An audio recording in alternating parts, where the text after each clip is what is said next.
to my Kinkyverse.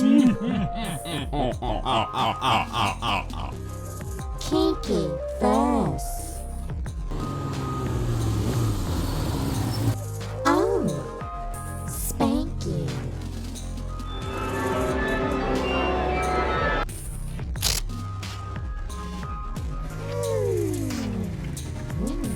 How are all my Kinksters doing this evening?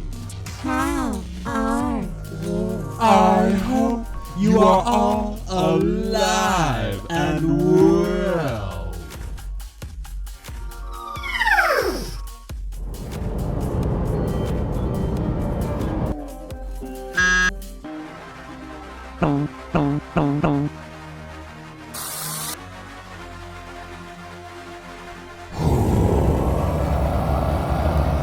For this is our 13th episode, my lucky number. So for tonight I have a very special guest to give us his perspective on this ongoing crisis. Stephen Rankin. Is here. Welcome to the channel. Welcome. So, the Chinese virus, as it's called, the big plague of the moment. I'm not sure if I can actually say the proper name of it, lest old Karl here gets demonetized by YouTube. Is he monetized? I don't know. But regardless, you might be surprised to find that the Chinese virus, as it's called, has actually very little to do with China, as it speaks far more to the capitalist mode of production as it relates to our global situation. And it has throughout history. This isn't anything novel and new as maybe to us being cramped up in our houses, having to be asked to put on a hat and clothes to make videos from our home.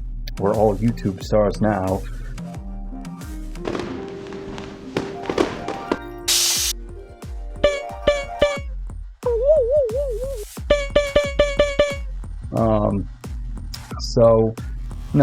If you go back to the 1700s in England, off the heels of feudalism, as the enclosure system and privatized lands gave way to more rapid industrialization and people were cloistered into cities and more urban settings, that gave the viruses that would come with the pollutions of warfare and just like factories and steel mills and the like, and that sort of processing.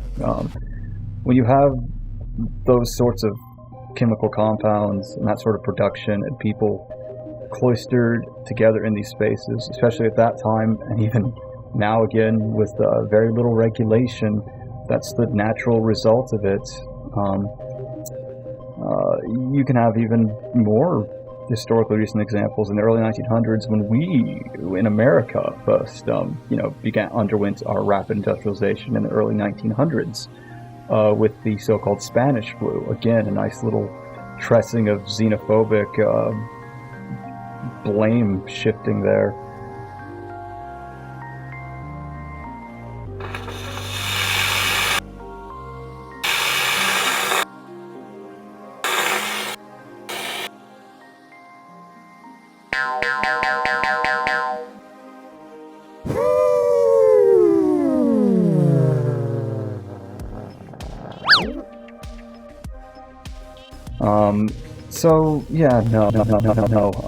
Even with the reports of people trying to lay the blame on this for like some weird xenophobic, exotic foods coming from China's wet markets, which are these semi-legal markets by which exotic animals, case in point, bats for soup, are sifted through and whatnot. But there's been plenty of studies that debunk those claims that is indeed what this starts with. I don't think we have quite pegged down to exactly what the root cause of this is, but again, I I think the question here is more of a systematic one as opposed to just a more micro-scale, individualistic, much less nationalistic game of finger-pointing. I think the capitalist mode of production is what's at fault here. The way we produce food at such a massive scale with so little oversights that are in the systems and those who benefit from the system's devices to be unregulated and with very little oversight, and the urban ways in which we live makes us all very susceptible to the development and spread of contagious diseases and ultimately pandemics, basically. So it's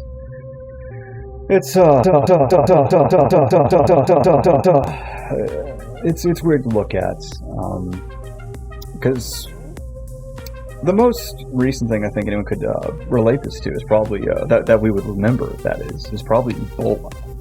And that didn't make much of a splash here. I remember there being a case up in Dallas, and it faded off from memory pretty quickly, at least over here in America. In Africa, it carried on for quite a few more months and the like.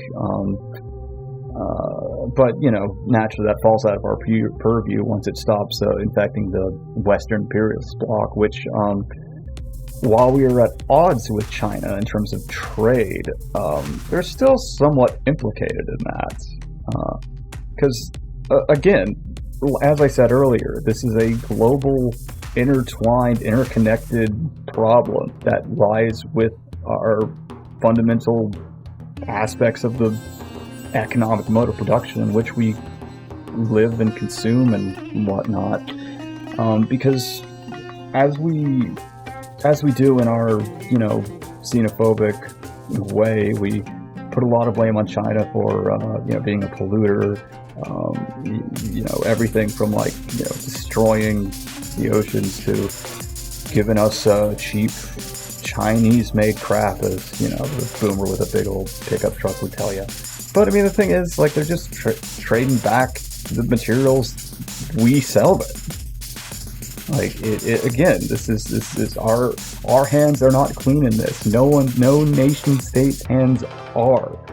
Because, even if you try to have something of a so-called mixed economy, which some would say China's is, I still see it as very much a centrally planned state capitalist system. That's me. Again, as Mark said, you can not evacuate yourself from the graces of capitalism. It is an all-consuming system that flattens everything in its own image, including production, consumption, and the livability, and so on. Everything is urbanized, everything is mass-produced and quantified. It's the icy calculations of capital, and that's what we're looking at.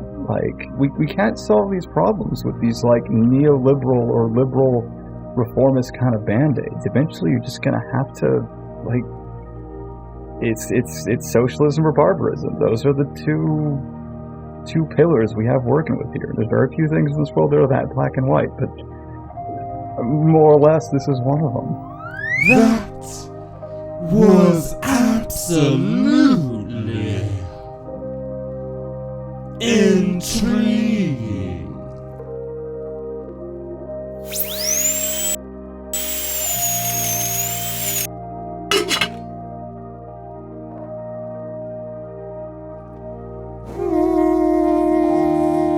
And I can't wait to have you on next week to tell us more about your musical projects.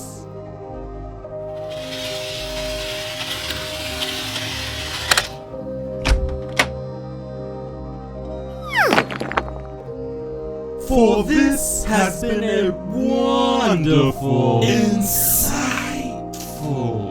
Fascinating. interesting Cann Chron.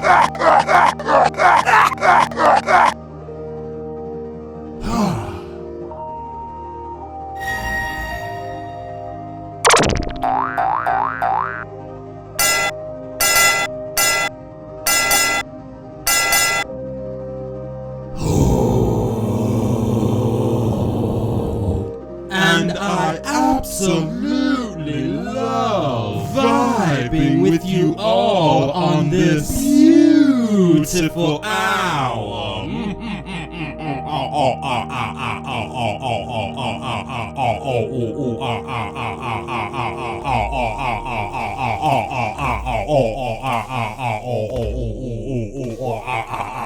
Please visit my Patreon channel at patreon.com/Kinky Karl.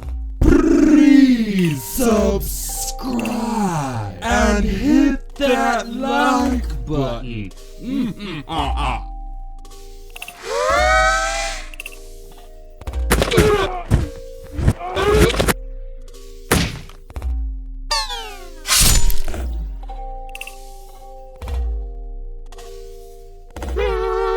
Spank you for watching. I hope you all have a wonderful evening.